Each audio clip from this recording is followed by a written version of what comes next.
Kawawa naman.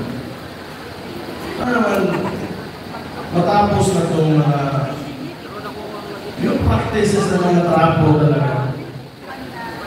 Nakakapagod na rin. Sa tagal na panahon, yung problema talaga ng Pilipinas na yung corruption. Corruption talaga. Maganda na naiisip ko. Ibalik mo yung death penalty.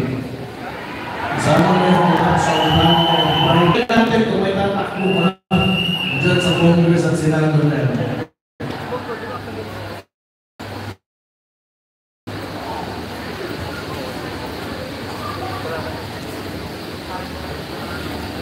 Kung nakikita mga elected officials na ikaw yung boses ng tao and you're in a national position, you should be saying something.